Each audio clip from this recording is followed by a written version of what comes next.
Meu estimado Guilherme, é uma honra, um prazer, um privilégio estar aqui participando deste webinar, né, que apresenta os nossos cursos, apresenta os nossos projetos para 2023.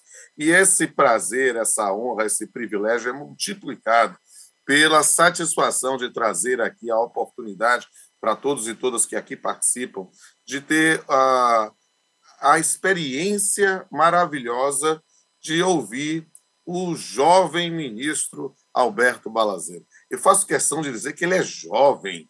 Por quê? Porque eu tenho, digamos assim, acho que eu vou botar isso no meu currículo Lattes, porque ele foi meu aluno na graduação, né? Eu tive a satisfação de ter sido professor dele em todas as cadeiras da área trabalhista, em direito individual, direito coletivo e direito processual do trabalho. E tive a satisfação de ver o seu talento, inicialmente na advocacia, depois indo para o Ministério Público do Trabalho, onde ele teve uma carreira meteórica no sentido não somente rápido, mas brilhante, né? E se tornou rapidamente chefe do Ministério Público Nacional e foi guindado, né, pela votação majoritária de seus pares e também dos ministros do TST, com a escolha pelo presidente da República para ministro do Tribunal Superior do Trabalho.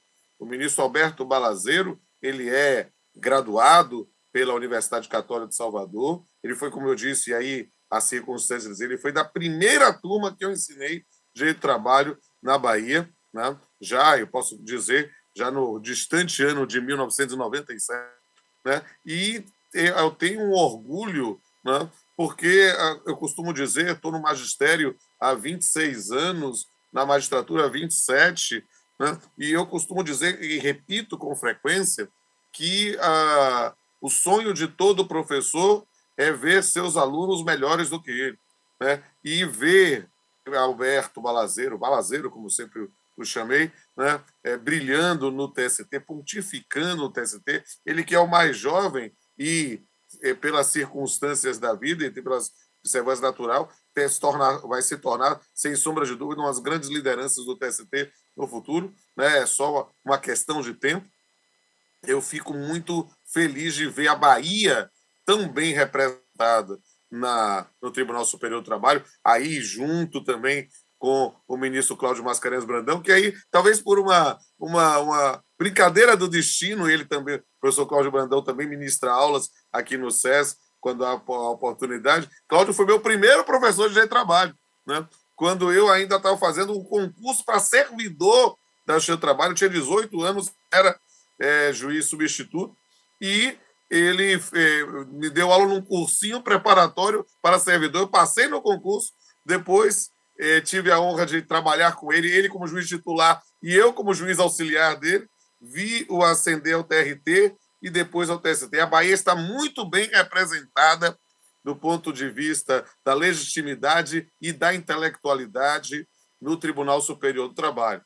Eu fiz essa longa introdução justamente para mostrar publicamente a minha honra, a minha satisfação, o meu orgulho quase paternal de ver este ex-aluno da graduação hoje nos dando aula sobre os rumos do direito e processo do trabalho no Brasil.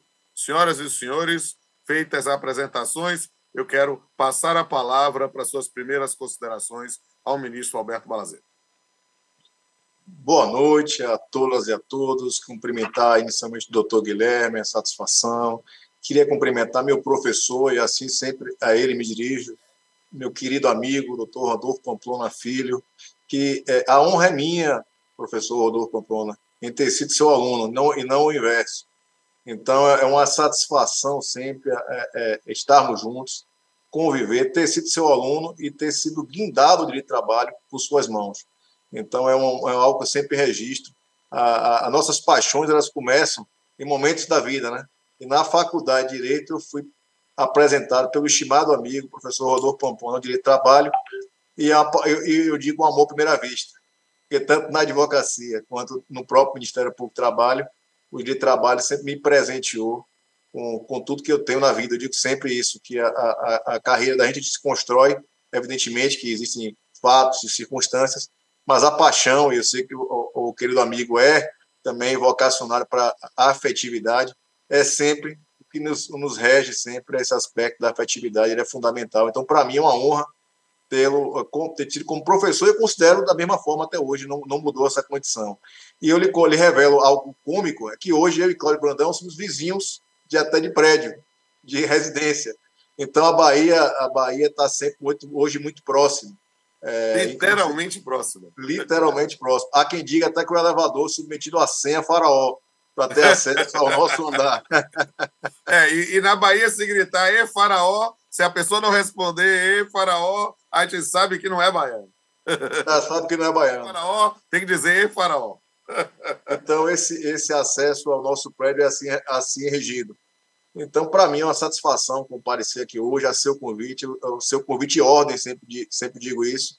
Estaremos sempre juntos, sempre que for convidado. É uma satisfação comparecer aqui, ouvir o trabalho da faculdade agora, sendo apresentado também. Então, estou sempre à disposição. O tema que nos é apresentado hoje é um tema assim, bem interessante, focado também no teletrabalho. É hoje, sem dúvida, um dos maiores debates que tem.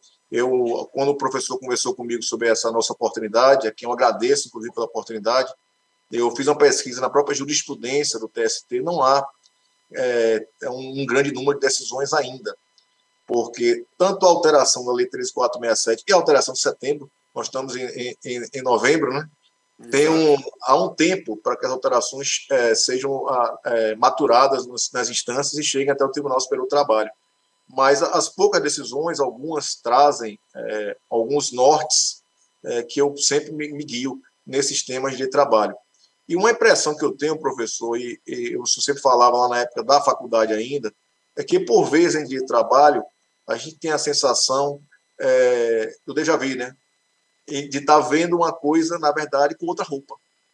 Então, a impressão que eu tenho, ontem eu conversando ontem o ministro Fux, na sequência eu falei sobre um tema relacionado à segurança jurídica, e a gente tem no Brasil se diz, a frase do Pedro Malan, que no Brasil até o passado é incerto, né?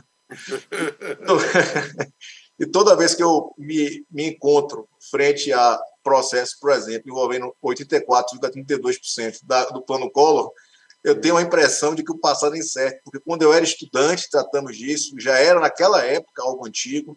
Quando eu, como advogado, encontrei, como procurador, dei parecer nesses casos, e hoje eu julgo em ações rescisórias, quer dizer, o tema ele sempre muda, e mesmo ao que foi fixado em relação ao passado, por exemplo, a Lei Complementar 101, que criou a diferença, em verdade, dos 40% do FGTS, ela é algo sempre muito citado pelos empregadores como um vértice de segurança, porque, de fato, a lei ela foi actionada, inclusive, das novas ações, e depois de quantos anos? Mais de 10 ou 15 anos passados do fato em si, que foi o expurgo inflacionário.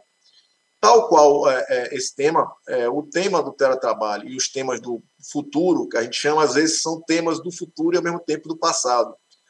Porque o teletrabalho, que pesa sucessivas alterações legislativas, ele é um tema que ele se relaciona, na sua origem, muito mais a questões rotineiras, limitação de jornada, acesso aos meios e instrumentos do trabalho, preservação de intimidade. No que a gente gira em torno de teletrabalho, e as alterações legislativas, inclusive de setembro, estão muito voltadas para esses temas novamente, inclusive jornada, o tratar de trabalho por tarefa e etc., e a própria questão dos meios, instrumentos, aquele debate que já havia na própria redação original, a partir da 13.467, da exigência do contrato escrito, e que o Ministério Público sempre tinha muito receio de como você estabelecer essa pactuação, dadas as diferenças de circunstância de suficiência, inclusive do empregado. Então, a primeira circunstância que eu poderia dizer relacionada a esse tema, professor, de futuro e de teletrabalho, é que eu tenho a sensação de que alguns temas são repetições. São temas que nós já vimos, que eles vão ficar retornando. E há uma decisão do ministro Godinho, meu colega de turma, meu presidente de turma, que fez sessão comigo agora à tarde, de 2010, em que ele, ainda que essa decisão seja anterior à reforma trabalhista, ela tem mais ou menos a noção de que o teletrabalho trata de jornada. E, em tratando de jornada, os temas adquirem muita relevância para a saúde e segurança. Uma distinção também que se faz, professor, estou avançando, se eu achar que Fique devo... à vontade. Eu estava pensando em a gente deixar à vontade, e depois eu vou fazer algumas considerações para a nossa plateia, e eu estou achando ótimo a linha que está seguindo, porque eu vou falar um pouco sobre o passado, e aí vou pensar nos problemas do presente e as projeções para o futuro, porque é justamente esse tipo de reflexão que talvez nos interesse ainda mais para o público que nos assiste no webinar, justamente porque a gente, às vezes, muitas vezes, tal qual na música, eu vejo o futuro repetir o passado, eu vejo o museu de grandes novidades, né? Porque o tempo não para. E o tempo não para, seja na nossa exposição, seja na própria Instituto dos Direitos Trabalhistas. A gente precisa realmente compreender que talvez falar sobre teletrabalho muitas vezes remonta ao antigo trabalho em domicílio, que tem um dos primeiros livros de direito do trabalho no Brasil, no início do século XX, Evaristo de Moraes, filho, é justamente sobre essas modalidades, mas que a gente pensava nesse trabalho à distância, né, numa concepção simplesmente realizado fora do ambiente patronal, do centro das atividades. Só que a ideia desse trabalho à distância, que era, digamos assim, a primeira menção a isso, na verdade, acabou se superando com o uso da telemática, vamos dizer, dos instrumentos telemáticos, da internet neste campo. E aí nós temos todas as primeiras regulamentações, seja uma regulamentação incipiente no início da CLT, depois a reforma trabalhista, depois as medidas provisórias do período da pandemia, depois a medida provisória que se converteu em lei recentemente, a 14.442. Então, nós temos aí um universo de questões que nos permitem refletir sobre isso. E aí, sem sombra de dúvida, Vossa Excelência foi cirúrgico nos 3 tópicos, digamos assim, constantes, e aí que eu digo, é o passado virando no presente, né, falar sobre a questão do controle de jornada, dos instrumentos de trabalho, né, que nesse ponto é algo extremamente relevante, né, e entender essa linha, mas talvez ir além.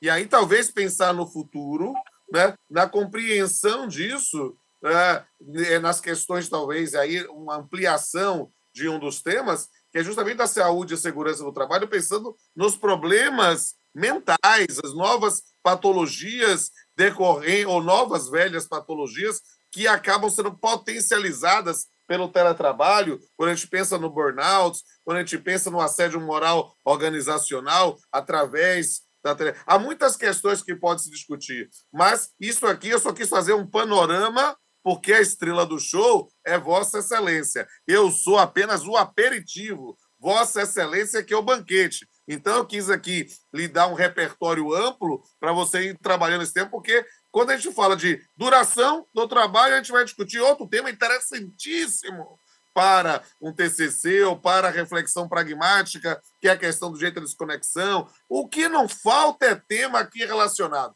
Eu quero lhe deixar absolutamente à vontade para ir fazendo sua exposição e que depois eu dou pitaco, porque a estrela do show é Vossa Excelência. Lhe devolvo a palavra. De forma alguma, a estrela, meu querido professor, eu estou só aqui pontuando. Eu acresceria, né, além desse tema, além da intimidade, na linha que o professor colocou, os aspectos coletivos também. Porque, inclusive, a alteração, ela traz para mim, alguma confusão relacionada ao local da convenção coletiva. Porque tem que se lembrar que o local da convenção coletiva ele pode ser muito diferente. Por que a CLT tem um critério convencional e de acordo coletivo? Porque você preserva as condições de trabalho do local onde o trabalhador presta serviço.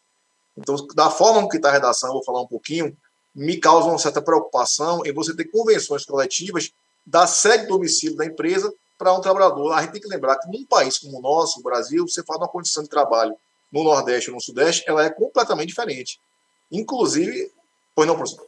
E me permita, até ampliando o debate para talvez a discussão sobre um direito internacional do trabalho, e quando a gente... É claro que nosso corte epistemológico aqui é o Brasil, não tenho dúvida disso. Mas se a gente for ampliar os horizontes, nós não podemos esquecer que o teletrabalho no mundo é prestado muitas vezes de forma intercontinental, né? Se você imagina os atendimentos de telemarketing nos Estados Unidos, são feitos por pessoas na Índia, no Paquistão, ou seja, e aí é interessantíssimo verificar o sotaque, o accent, o slang, a gíria, às vezes de outros países, né, nessa comunicação, ou seja, lá através da língua inglesa, a gente verifica pessoas atendendo em outros continentes, e aí a discussão sobre isso para mostrar a enorme relevância desse ponto que você trouxe também aqui. Siga aí.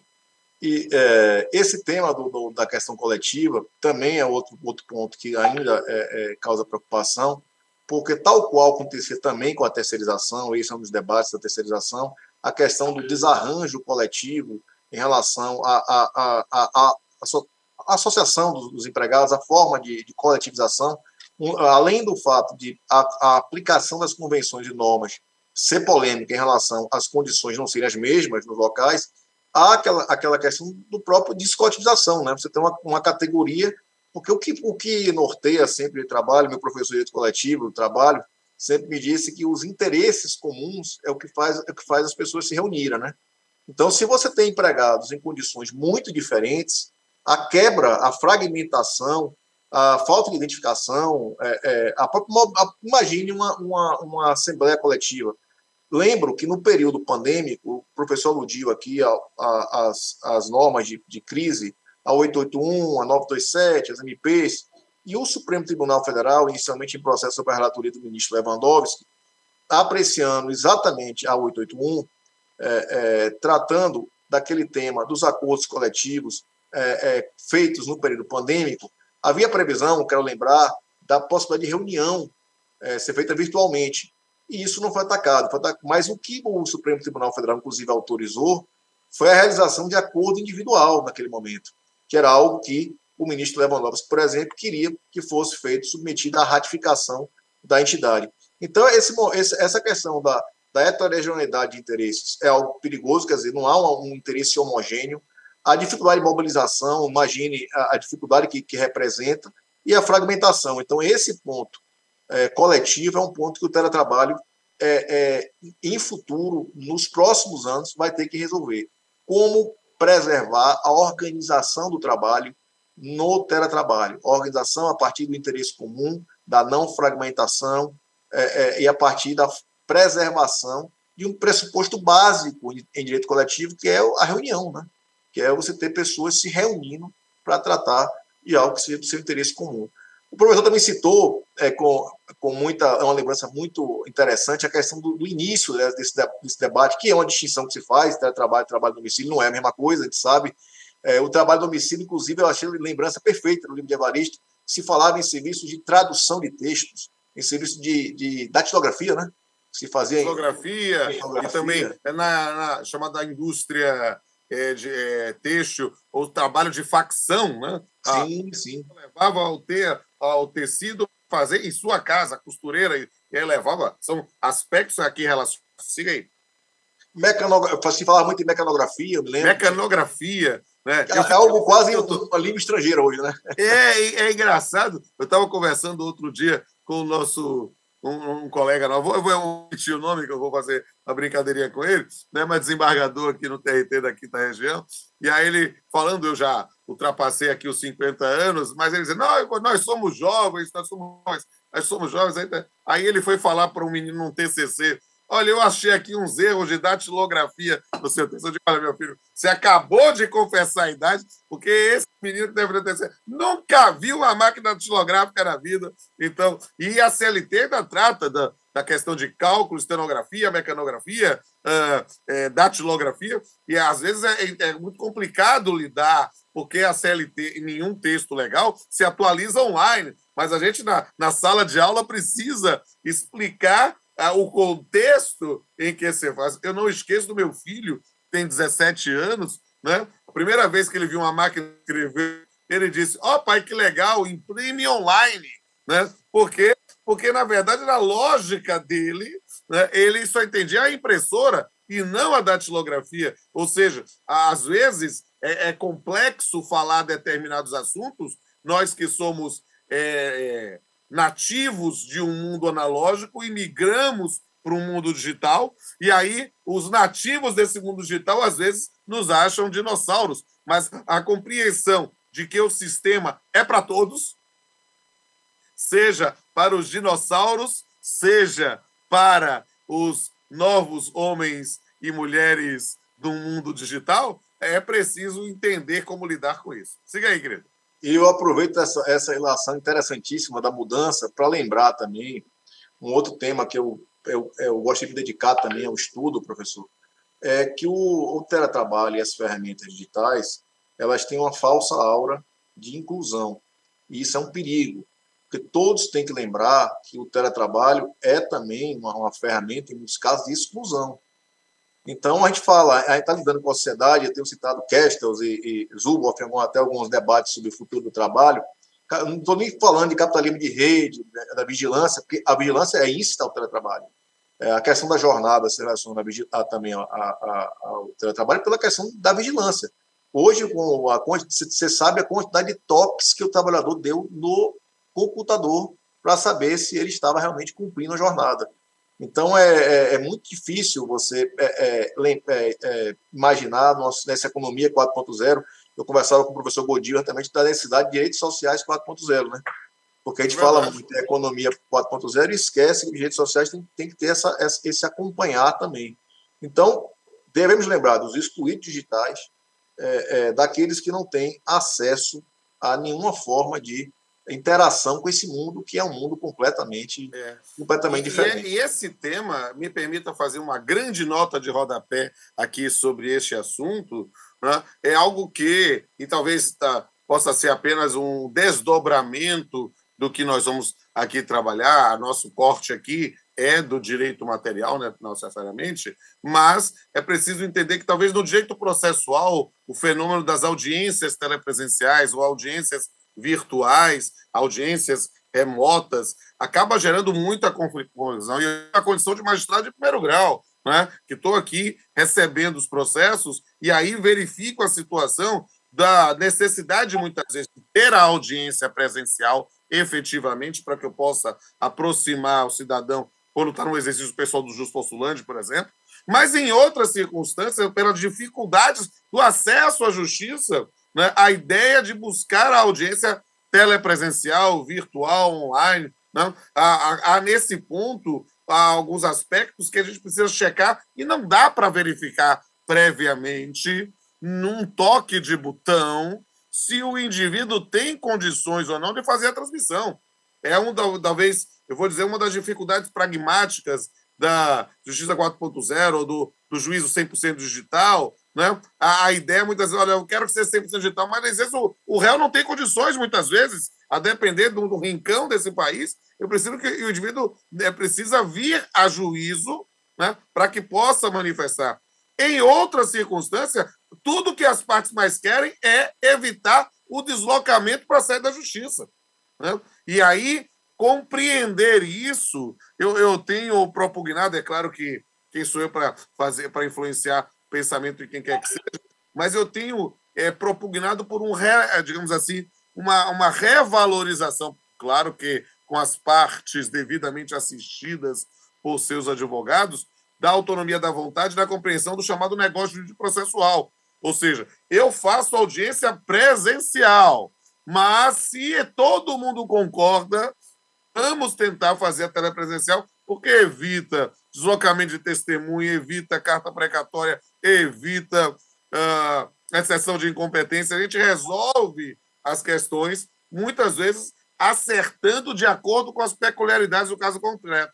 É perceber que, para usar uma expressão do nosso carnaval baiano, nós temos que customizar, tal qual um antigo abadá, né? Customizar o procedimento de acordo com as possibilidades das partes. E a utilização de um juízo digital ou de audiência telepresencial pode ser também, dentro de uma aplicação aqui numa seara processual, da ideia de teletrabalho. Eu acho que é algo que a provocação nesse sentido aqui é para uma reflexão, talvez, no futuro, para uma revalorização do negócio de processual. Sei que o TST, no passado, foi muito reticente, mas eu vejo novos horizontes, obviamente, sempre garantida a idoneidade da manifestação, sempre assistido por advogados, estabelecido nesse ponto algo para o acesso à justiça e não à restrição. Mas volte aí, que esse áudio rodapé já ficou muito longa. Não, de forma alguma, a gente falava com o professor Wander sobre essa questão do negócio processual trabalhista. É curioso que no de trabalho eles falam muito em inovação processual, a questão do calendário, né? E na tradição trabalhista, eu me recordo das audiências trabalhistas, o calendário, a perícia, você fala até tal data.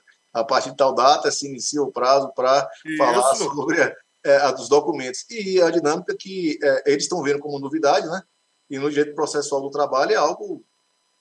O que eu costumo dizer que o que é novidade para o processo civil já passou por um laboratório no processo trabalho. Eles apenas deram um nome mais chique ou mais fashion, né, do que os nossos, porque eu costumo brincar dizendo que em matéria de negócio de processual eu faço todo dia, quando eu estou fazendo audiência, invertendo pauta, verificando situações para poder as partes produzirem prazo fora da secretaria ou estabelecendo prazo para o perito, fazendo calendarização para a produção de prova, para a apresentação de razões finais, de memoriais, tudo para otimizar o processo. A diferença entre quem está realmente utilizando essa possibilidade, e através de meios virtuais mais ainda, para otimizar a prestação jurisdicional, e quem está só empurrando é a tarefa sempre necessária de separar o joio do trigo.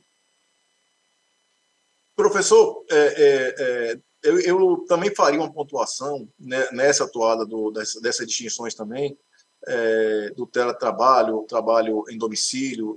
Uma das mudanças importantes esse mês de setembro foi a questão da mudança da dicção da lei em relação ao conceito de teletrabalho.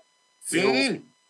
Eu acho importante... Siga por isso, porque esse é um ponto, e aí falando para os nossos ouvintes, falando até para quem não é da área de direito, que há uma modificação substancial, porque a lógica do teletrabalho trazida dentro da corrente ideológica que foi a reforma trabalhista, mas a ideia de se colocar o teletrabalho como uma disciplina normativa positivada infraconstitucional foi no sentido de incluí-la no inciso 3º do artigo 62 como uma forma de exclusão da limitação de jornada.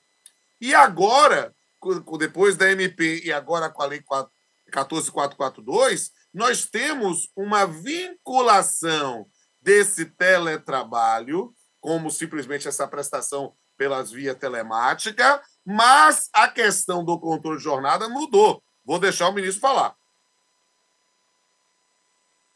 Exatamente, professor. O aspecto muito bem recordado, porque o teletrabalho, a redação original, ela dizia o quê? Que é o trabalho remoto, a prestação de serviço fora da dependência do empregador, de maneira preponderante. Se acresceu um ou não aí. E esse ou não é uma mudança muito grande. Não é pequena, não. Não é pequena, não. Porque ela admite a aplicação do teletrabalho, inclusive para as modalidades de prestação de trabalho híbrido. Ou seja, nessa perspectiva, sem precisar uma predominância do trabalho externo ou trabalho na empresa ou trabalho pela via virtual. É preciso compreender que isso gerou uma mudança. Siga mais. E gera um desafio, porque o desafio é não voltar lá para o artigo 9º, né? É saber o que é fraude.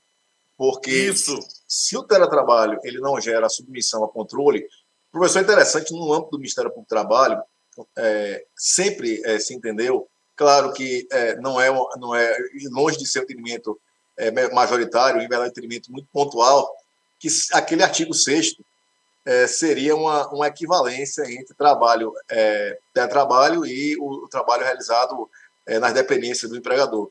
Então, seria, na verdade, uma outra forma de...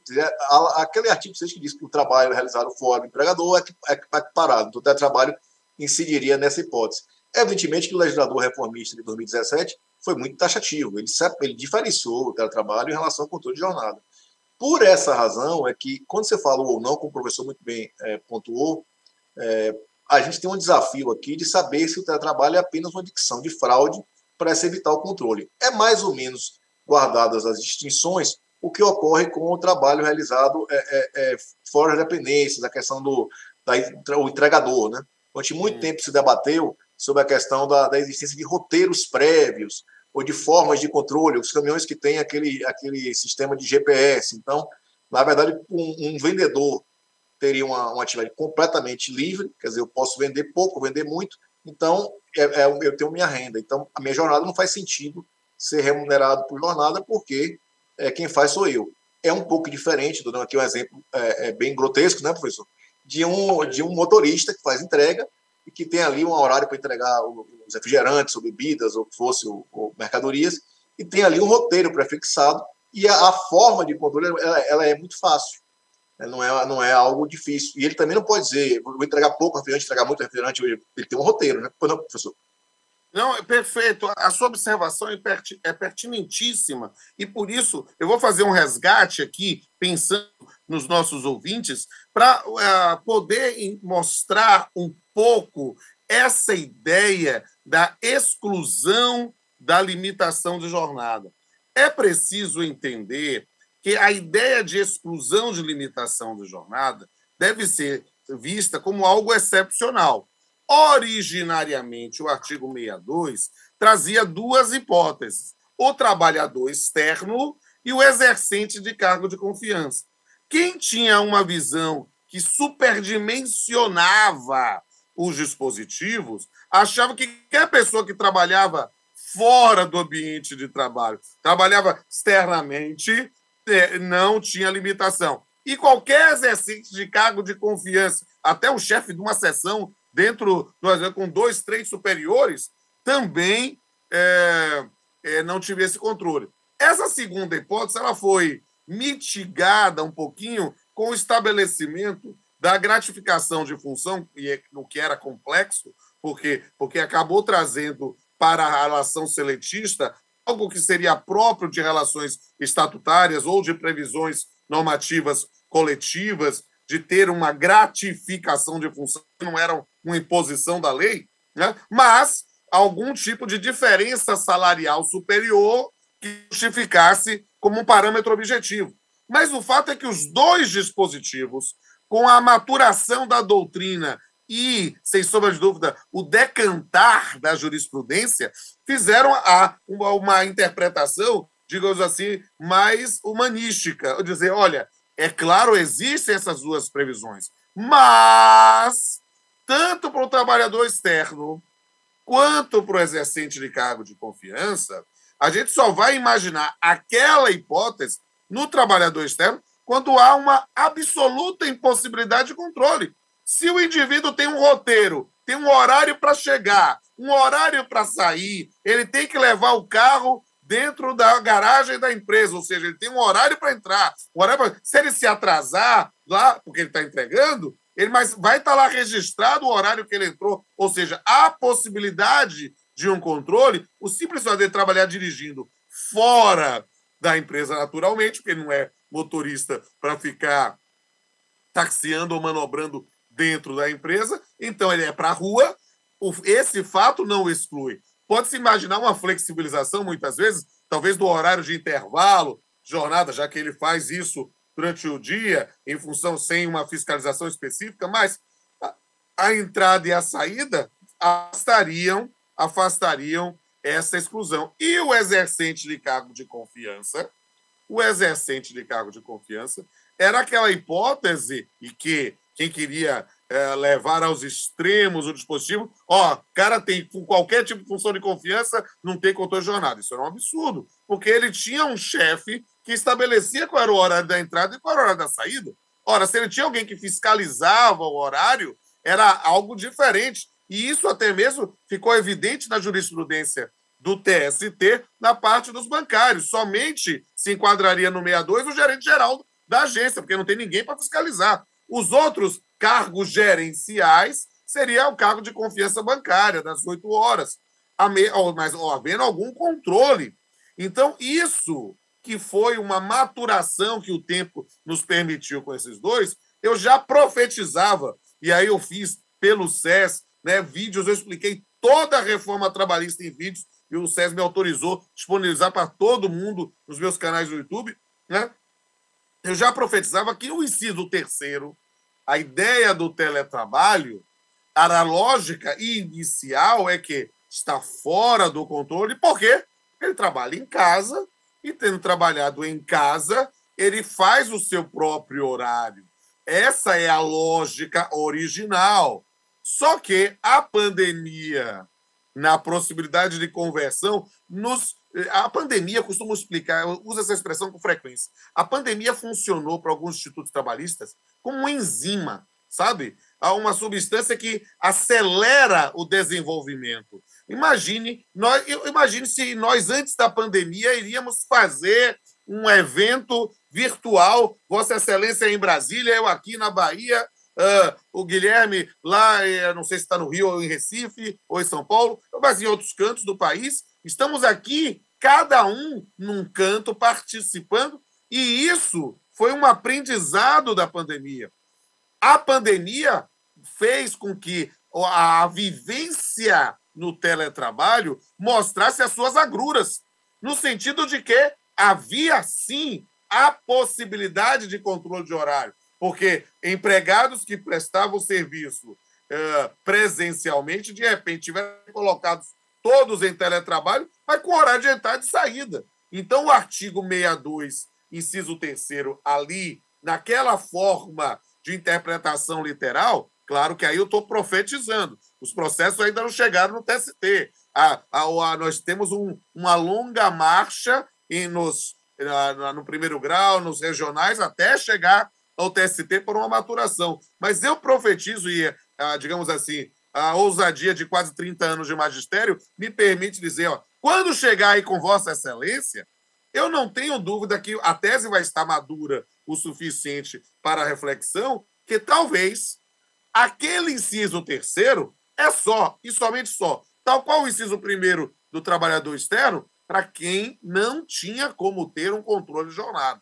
Se demonstra que tem, e hoje tem, Vossa Excelência já trouxe, tem controle de digitação, se fala em controle de retina, se fala não somente o login, logout, em outras formas, nós podemos encaixar esse terceiro.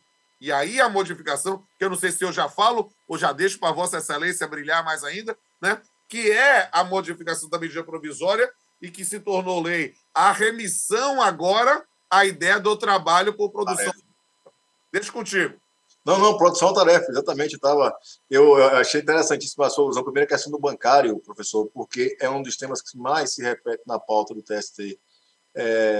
São os dois tipos de gerente, e o curioso é que o TST, eu fui dizer isso na live, eu diria, professor, depois escrevi penitenciando, porque repetiram, e eu vou repetir aqui, que o mundo começa a partir do acórdão no TST, né? Então, se não tem revisitar fatos e provas, não tem prova do processo, a súmula 126, né? Mas esse aspecto do gerente, o gerente geral, o gerente da agência, o tempo inteiro é uma das matérias mais recorrentes, exatamente pela dificuldade de entender o que é o poder de mando, com a classificação, até a questão do crédito, se fala em o tipo de crédito que ele sozinho consegue liberar para poder classificar o tipo de jornada que teria. O que o professor aludiu agora também, o artigo 62, a alteração do inciso 3º, me parece também algo que vai também, professor, dar muita polêmica, porque a gente sempre estudou trabalho por produção-tarefa no aspecto remuneratório, né? Exatamente. A gente não tinha um estudo relacionado à jornada, sempre se compreendeu que nós estávamos em outra seara, estamos lidando como o trabalhador recebe pelo trabalho, pela prestação do labor, e não no campo da jornada. Aqui eu tenho um pouco de receio de como será essa fiscalização e dessa aplicação, porque a caracterização do trabalho por tarefa ou produção vai se misturar um pouco com o tipo de trabalho que está sendo realizado. E aí vai ficar algo, na prática, difícil de distinguir o que é o teletrabalho, que é, por exemplo, o trabalho no domicílio. que não é teletrabalho. Exatamente. E para mim, eu confesso que, aí me arriscando a profetizar numa seara ainda mais sensível, para dizer o que é que eu acho que será a construção jurisprudencial sobre essa nova redação.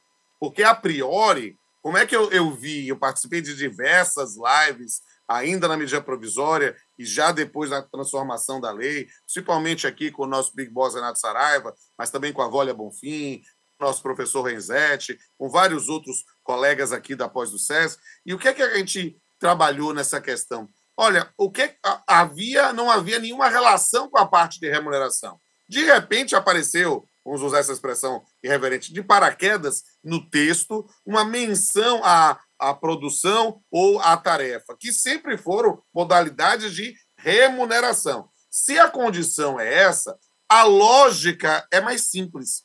É imaginar que o inciso terceiro diz respeito a situações em que não haja no contrato uma limitação de jornada.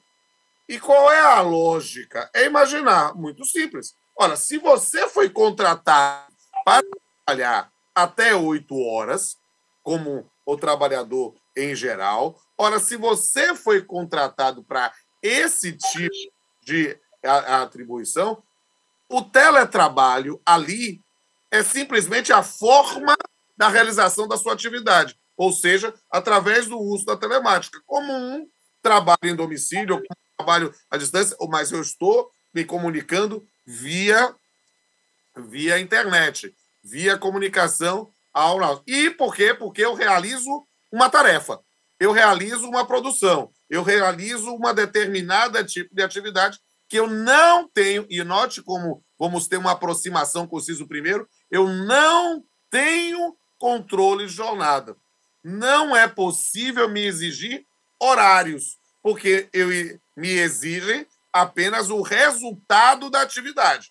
Agora, se exige que eu esteja disponível, e perceba como nesse período da pandemia, por exemplo, os atendimentos de telemarketing, os operadores que acabaram de se tornar o primeiro emprego no país, né? Como as pessoas passaram a fazer atividade de telemarketing em sua casa, fazendo login e logout em sua casa. Vai dizer que ela não tem controle? Claro que ela tinha controle. Esse login e logout feito em sua própria residência para atender ao telefone é igualzinho como se estivesse trabalhando no site da empresa. Então, ele não trabalha por produção, ele trabalha por horas. Se ele trabalha por horas, ele vai ter controle de jornada. Agora, a dificuldade, e isso aqui vai ser algo que nós, na primeira instância, vamos ter que penar para tentar propor a vossas excelências no TST uma solução, é como verificar efetivamente esse controle. Porque, inicialmente, nós vamos entrar numa seara de desconhecimento tecnológico, né? Saber como é que a empresa faz isso, talvez imaginar a prova pericial para verificar os mecanismos de controle, é algo que o futuro que nos dirá o caminho. Mas parece-nos que essa remissão, voltando a explicar, é para limitar a exceção. Ou seja, se a exclusão da limitação de jornada já deve ser interpretada... Perfeito. Também previsão. O inciso terceiro é uma exceção excepcionalíssima para admitir isso. Então, acho que a gente tem um caminho aí e para esclarecer o cidadão, porque essa questão é importantíssima, porque cada vez mais nós vamos fazer teletrabalho. Nós estamos aqui fazendo um seminário que é um teletrabalho, não é do ponto de vista seletista, mas é uma produção de conteúdo, né, do mais alta relevância de forma remota, pelo uso da internet. Então, isso vai ser cada vez mais comum. Não tenho dúvida que essa vai ser, talvez, uma das diretrizes para compreender esse tema. E eu tenho a mesma visão, professor. Eu até ontem, num evento lá com os ministros, até o doutor Manuel Jorge, participou da mesa subsequente, participou da mesa juntamente com o doutor Fabiano. Uma coisa interessante, eu recordei, e ele, na sequência, pontuou também, na linha que também fala, na verdade, é um aspecto muito mais lateral, que é o seguinte: a Suprema Corte norte-americana, ela só analisa, é uma das hipóteses, ela rejeitar processos, ela é uma das botas de rejeição, ela dizer que a causa ainda não está madura para ser analisada para a Suprema Corte. Então, em verdade, esse tempo para o TST maturar é fundamental para que haja jurisprudência. E o doutor Manuel Jorge trouxe uma questão interessante, a questão de o acesso à Suprema Corte, às vezes, direto, nas nossas ações, no controle de constitucionalidade, tem um problema que já foi aludido por diversos opinadores, que é, por vezes, a legislação tem uma conformação a partir da Suprema Corte, quando nas instâncias inferiores não se tinha uma real dimensão, inclusive prática, de vivência. Então, essa vivência desse artigo 62, eu tive a mesma leitura e comentei ontem sobre uma outra questão que a reforma trabalhista trouxe, que toda a pauta também eu enfrento, que é a questão do grupo econômico, porque o TST tinha uma jurisprudência, até um julgado importante da história do ministro Dalazen, que exigia hierarquização da empresa mãe, por assim dizer, para poder fixar o grupo econômico. A reforma trabalhista sempre se teve a ideia, sempre se disse, divulgou que ela trouxe flexibilização de direitos, mas no particular, o que ela fez foi dizer que basta a coordenação. Então, quando vai te ver aqui o artigo 62, com essa leitura do inciso terceiro, eu também compartilho da minha visão, que ela acaba, para mim, na forma que está a redação, ela está restringindo. Por essa razão que eu tenho um pouco de receio na aplicação prática. Como você vai fazer essa leitura do que é... Porque ela está colocando aqui, a meu modo de ver, é uma leitura também inicial, a maturação da aplicação, setembro tem 2 meses, né? A questão dos empregados em regime de teletrabalho que prestam serviço de produção de tarefa que estariam excluídos do controle. Então, a gente está vendo uma outra lei, uma redação, uma restrição, dentro da hipótese que é exceptiva, uma outra restrição. Um outro ponto que eu poderia falar, professor, e alguns me preocupam mais lato sensu, uma questão que já existiam, a questão do próprio, a questão da pessoa portadora de necessidades especiais, portador de deficiência, a preferência, o artigo 75F, já originalmente colocado em trabalho em casa ou teletrabalho com prioridade, tem um certo perigo aí. Não, eu não aludo tanto a questão com criança de 4 anos, mas eu falo mais do portador de deficiência, que é a questão da exclusão do portador de deficiência do contexto do trabalho. Ora, toda a lei de deficiência, todo o trabalho que é feito pelos órgãos é de inclusão, inclusive em condições idênticas, né? Claro, você preserva as condições de acesso, mas você quer que haja uma sociabilidade, uma inserção. A ideia sempre é a inserção. Quando você coloca ele em teletrabalho com preferência, você não insere ele no contexto do trabalho por vezes. Então, é um debate que ainda vai acontecer, é algo que também vai acontecer. E esse debate também é curioso para aprendiz e para estagiário por conta da um trabalhador em teletrabalho, um aprendiz ou um estagiário, pode reduzir o contato com o preceptor, né? E eu tenho que lembrar que o papel da aprendizagem de teletrabalho não é só a questão de formação de mão de obra, também é um aspecto humano de formação de seres humanos. Você tem que ter um contato com a pessoa que lhe orienta, que lhe traz o cabedal, inclusive técnico. Um outro ponto também, o teletrabalho no exterior, que já era uma matéria que o professor trouxe, trata em 2 artigos, mas ainda tem pouca aplicação passados esses 4 anos. Não pela questão de se aplicar pouco o teletrabalho internacional, mas por se buscar pouco essa questão da alusão aos contratos de trabalho, alusão a esses artigos que nós temos uma hipótese aceptiva. Um outro ponto, professor, que me parece interessante também, além do aspecto do híbrido, que quando se faz ou não se equipara ao híbrido, a janela da fraude está aqui, eu citaria também a questão da ida e retorno, né? A lei de Xing. E esse debate vai vir no ano que vem muito forte, já está vindo, porque ela distingue o que é a ida como algo consensuado e o retorno como algo do empregador. Então, isso tem uma dinâmica complexa no ponto, que é exatamente, a gente tem que lembrar. Ainda hoje se debatia, numa sessão de julgamento agora à tarde, uma hipótese, um caso foi julgado, um caso concreto, em que o empregado, ele havia extinção a empresa alegava extinção do local de trabalho, do estabelecimento, para poder ceifar a estabilidade. Era um caso envolvendo um cipista, um cipeiro.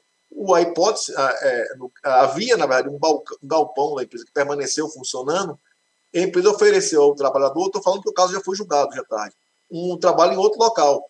Então, o presidente aludiu, ora, se você tem uma hipótese de deixar uma pessoa trabalhar no Nordeste e oferece uma remoção para São Paulo, é algo completamente, inclusive em relação à despesa, em relação à moradia, em relação ao contexto salarial que foi aceitado diante de uma circunstância local. Aqui também, quando você tem um teletrabalho em que você tem uma contratação ao longo, o retorno à condição presencial tem uma demanda complexa, que é a demanda de imaginar os abusos aí eventuais de condições financeiras, de mudança de realidade. Até, professor, um tema que é pouco falado, de alteração do contrato de trabalho em prejuízo. E aí eu avanço para outro ponto também, professor, que é a questão daquele balanço de vantagem e desvantagem do teletrabalho. Esse balanço de vantagem e desvantagem, eu até tratei rapidamente com o professor aquela questão coletiva, aquilo me preocupa muito, é uma desvantagem perigosa institucionalmente, mas tem que lembrar também que para a empresa, evidentemente, ela tem uma redução de custo, né? Mobiliário, equipamentos, etc. Energia elétrica, a própria energia elétrica, larga, a discussão, os equipamentos para utilizar. Há no teletrabalho uma economia direta que ninguém pode desprezar e a experiência da pandemia revela isso. É preciso entender o quanto a pandemia acabou estimulando essa modalidade de trabalho.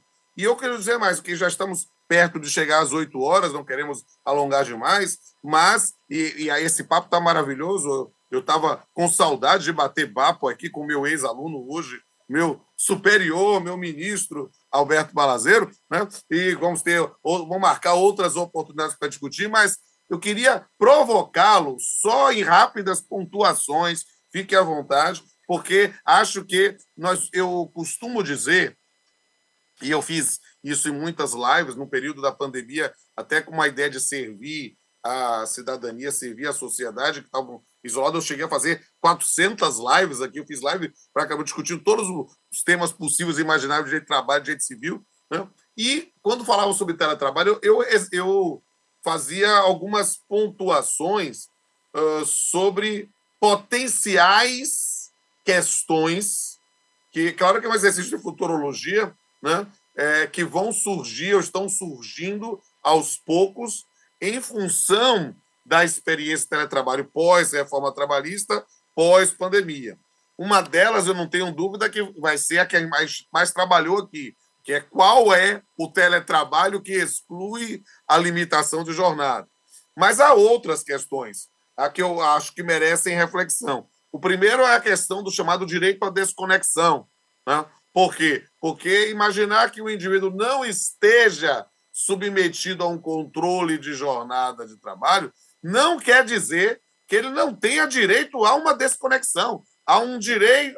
Você pode mandar mensagem na hora que for, eu vou olhar no horário que der, mas é preciso perceber que não é período de férias ou que nos períodos de finais de semana eu preciso ficar desconectado. Eu tenho o direito subjetivo de não ficar com essa máquina de fazer doido na mão, né? É algo que a gente precisa, talvez, compreender o quanto isso é difícil, às vezes, nas nossas próprias casas, porque a gente fica tentando nos disciplinar, dar atenção a todo mundo e fazer isso. Outra questão, talvez a questão da saúde mental no trabalho, ou seja, a ideia de que nós estamos hiperconectados e estamos estimulando determinadas relações que acabam fazendo com que patologias de ordem, não somente psicológica, mas principalmente psiquiátrica, ocorram. E nós vamos ter que enfrentar esses temas.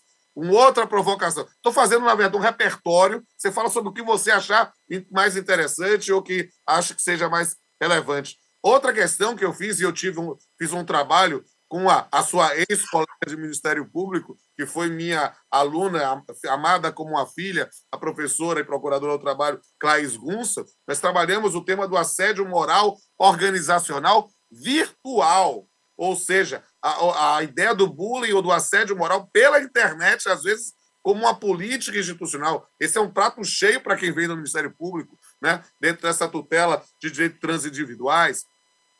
Há várias questões que o futuro vai trazer e, pensando em 2023, né, sem sombra de dúvida, serão objeto de reflexão.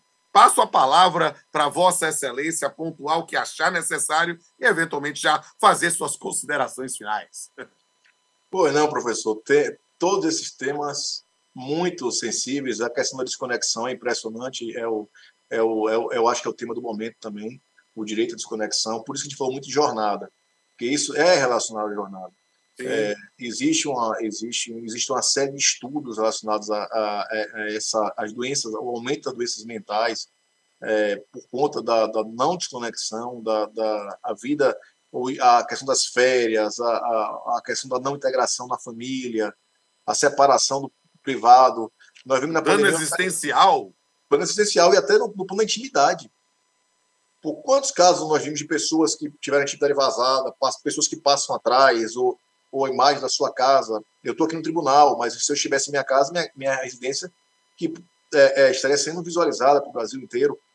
Então, isso tudo é um debate que a questão do... Por isso que o trabalhador em teletrabalho também, esse tema da intimidade, eu sempre tratei muito dele, porque esse é um dos temas que eu acho que vai ser também objeto de possíveis pleitos indenizatórios, a invasão da privacidade.